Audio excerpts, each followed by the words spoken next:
THPJ News Channel. Today we are going to give you a rundown on what's happening in the world so far. We will have Ty talking about supernatural, Haley talking about natural disasters, Jamie talking about building, and me, myself, talking about technology. Viewers, welcome to an exciting episode of THPJ. Today is full of good news, stories, so let's get right into it, and we're starting off with Ty Supernatural. Hello everybody. Today I'll be talking about supernatural things in the world. So the first thing I'm going to talk about is the Ouija board, a puzzle game that's supposed to summon a demon. But before that was happening, when somebody was building it, a guy named Charles Kenner, he claimed that he learned the name Ouija from the board and that it was an ancient Egyptian word meaning good luck. But it was rumored that it was created way before Charles Kenner was even alive. Next is the catacombs of Paris. In Paris, there's an underground tunnel called the Catacombs of Paris. Around the 17th and 18th centuries, Paris' cemeteries were getting so full that the residue from the organic material was getting to the water supply, creating very unsanitary conditions. It is also rumored that the souls inside of the catacombs yearn to get out. The third fact is about dreams. Did you know that some inventions were inspired by dreams? The idea for Google, the periodic table, the sewing machine, the alternating current generator. And the very last fact, something about your mind. Psychologically, if you announce your goals, that you will less likely to make them happen because it is cause of motivation loss. Thank you, Ty. Now it's with me with technology. I'm sure you've heard of VR, or virtual reality. You'd think you would be using your VR in the living room, but now there's places beyond the living room to use this new piece of technology. Utah is bringing a much larger space for the VR. It is called the Void. Located in Pleasant Grove, Utah, the Void will outfit the user with a headset and other gear. They will let you loose in groups of 6 to 8 to roam a 60 by 60 foot stage, filled with a maze and effects like heat and sprays of water to match the images in the headset. This is a controversial fact. The iPhone 7 has no jack. There's a good side and a bad side to this. The pros are it clears up space inside of the phone, which supposedly already is in use for some other tech. It also furthers the vision of better audio. There are some cons too. The Bluetooth earbuds are more expensive and easier to lose. Also, the existing headphones are unusable. On a brighter side, this fact is pretty exciting. If you remember the old Star Trek, you remember that little piece of jewelry on their shirt that they would touch to communicate with other people. You'd be surprised that we're actually beyond that. With Apple Siri, and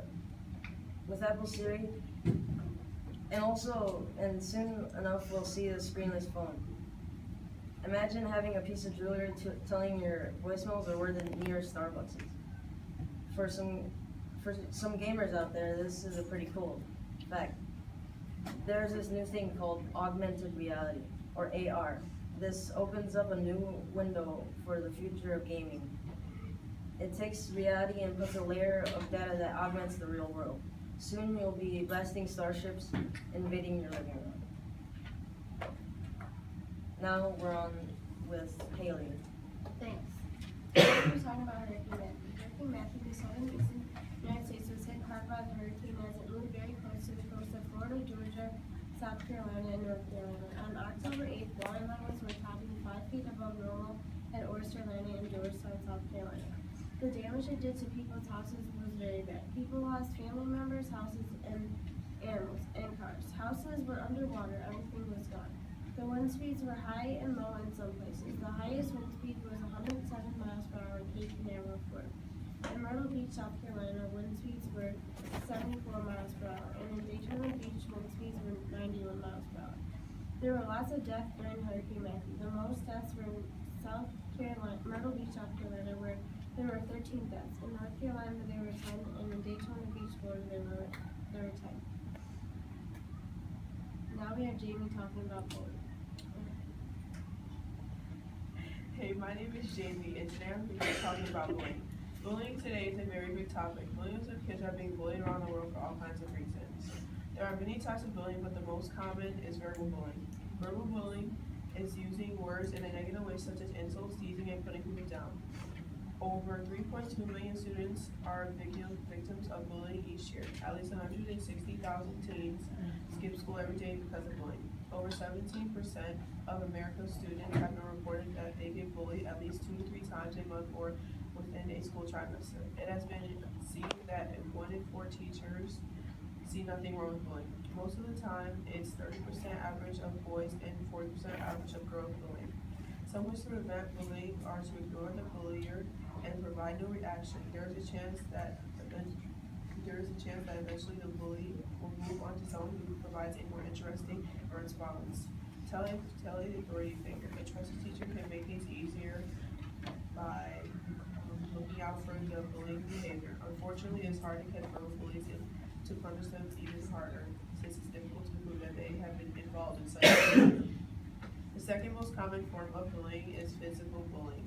Physical bullying is a serious problem affecting not only the bully and the victim, but also the other students who witness the bullying. Teachers, parents, and other concerned adults and young people should be aware of what physical bullying is and some ways to handle it. It's most often at school, but can also occur on the way to and from school and after school. Middle school is the age when bullying is most common, with also all where young people want to fit in with their peers, making some students more likely to bully or condone bullying to fit in, while those who don't fit in stand out more as victims. Bullying can occur in earlier grades as well as through high school and even in adulthood. Victims of physical bullying are usually physically weaker than the bullies and also can be socially categorized for some reason, including weight, ethnicity, or other characteristics that make it hard for them to fit in. Bullying can have serious consequences for the victim, leading to low self-esteem, depression, trouble at school, and sometimes even violent behavior. Overall, bullying is the worst thing that can happen to people. So stand up and take a stand to prevent it from happening more. Thank you, Jamie. Now our fun fact is Chicago festivals. Have you ever wondered what the best and the biggest Chicago festivals? Well, Lollapalooza is the annual music festival featuring popular alternative rock, heavy metal, pop punk, hip hop, and EDM bands and artists, dance and comedy performances, and costumes. The 25th annual Lollapalooza Festival is obligated to be one of the best yet, and they have a lot of exciting contenders to choose from. The cultural affairs and special agendas, special events, producers, and promotion festivals along the lakefront. The downtown area and throughout the city. Major festivals draw millions of people each year to Chicago. The Chicago Blues Festival is the largest free blues festival in the world and remains the largest of Chicago's music festivals. The annual World Blues Festival features dozens of free and ticketed concerts with international and local artists, performing music from all over the globe at venues throughout the city, including the Chicago Cultural Center and Millennium Park. For more than 30 years, the Chicago Jazz Festival has been a Labor Day weekend tradition, known for its artistic creativity. The Chicago Jazz Festival showcases Chicago's vast jazz talented alongside national and international jazz artists. There are more to come, stay tuned. Well, that's all the time we have today. Thank you for watching and stay tuned for the next episode. And a special shout out to Miss Dalzell's 8th grade class. Good job.